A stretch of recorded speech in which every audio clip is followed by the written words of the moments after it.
বন্ধুরা, এই যে এটাই হচ্ছে আমার শ্বশুর বাড়ির মানে সব থেকে পুরনো বাড়ি।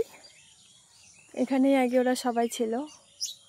তো এটা হয়তো অনেক আগে, মায়েরা তো অনেক দিন আগেই চলে গেছে 8 মাইলে। তো এটা হচ্ছে সব থেকে পুরনো বাড়ি। এখানেই শ্বশুরমশাইয়ের জন্ম। দাদিরা এখানেই থাকতো।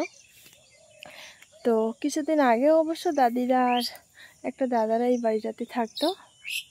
তো এখন দাদাটা নিজে বাড়ি করে নিয়েছে, আর আমাদের যে ওখানে আর একটা বাড়ি আছে বাবা করে রেখেছিল, তো দাদিরা এখন ওখানে চলে গেছে ওই বাড়িটাতে।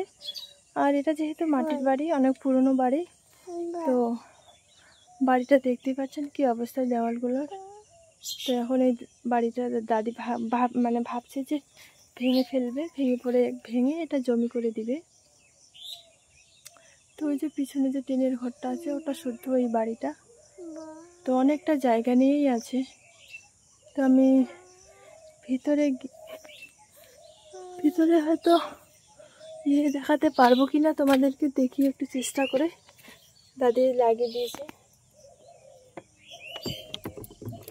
আর যে অবস্থা, এই যে এখানে রান্না করতো, ছোট চুলো। তো মাটির বাড়িতে এই যে এরকম ছোট ছোট দরজা থাকে, ছোট ছোট দরজা জানালা। তো বেশ কয়েকটা দরজা আছে। আর ওই যে উপরে দেখো চিলেকোঠার দোতলা ছিল, আসলে মাটির দোতলা। তো ওই যে চিলেকোঠার উপরে দেখতে পাচ্ছেন ছোট ছোট জানালা। তো মাটির বাড়ি, আগেরকার মাটির বাড়িগুলো এরকমই। আর এই যে এখানে ছিল ট্রান্সফরমিটারটা। এই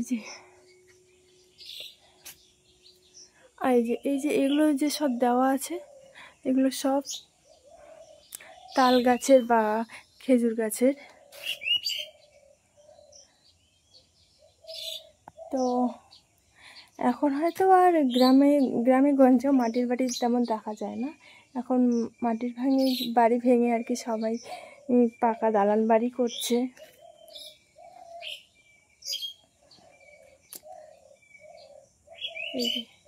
এই যে মানে সব দিকে এই যে এরকম করে প্লাস্টিক বা কিছু দেওয়া থাকে। এই যে মাঝখানে যে এই যে ফাঁকাটা আছে উপরে টালির উপরে, এই যে এই জায়গাটাতে মানে জলটা পড়তো, পুরো বাড়ির জলটা।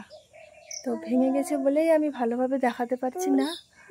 তো আমি বাড়ির ভিতরে আর ঢুকবো না, কারণ এখন কেমন অবস্থায় আছে, বাচ্চা নিয়ে এসেছি। আর পোকামাকড়, মাটির বাড়িতে একটু ভয়টা বেশি। তো তোমাদেরকে এই যে মাটির বাড়িটা দেখবো বলেই আজকে চলে আসলাম বাবানকে নিয়ে। তোমাদের দাদা ভাইরা ওরা এখনও উঠেনি, তো বাবানও আর থাকতে চাইছে না।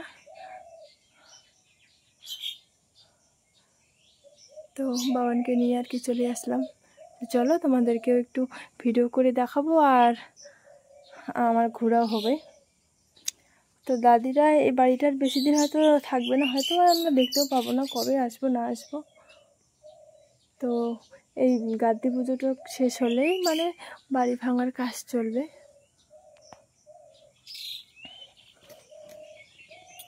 তো এখনও আছে মোটামুটি, গ্রামের দিকে মোটামুটি আছে, না থাকার না মাটির বাড়ি। তো তবে এখন যারা নতুন করছে আর কি, নতুন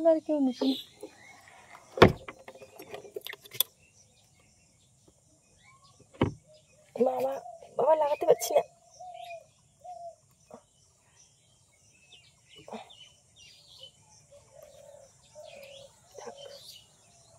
তো এখন আর না থাকার না আছে মোটামুটি, যারা নতুন করে দিচ্ছে আগে।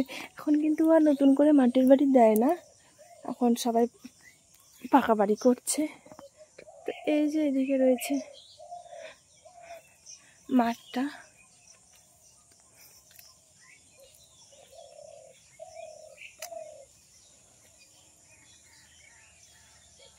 তোমাদেরকে একটু দেখাই গ্রামের পরিবেশটা। এটা হয়তো ছিল বাথরুম আগে, না ওই যে ওটা বাথরুম ছিল, ওটা ছিল বাথরুম। আর এটা হয়তো হাত ধোয়া বা কি, আমি ঠিক বুঝতে পারছি না, না মন্দির ছিল, আমি জানি না তেমন।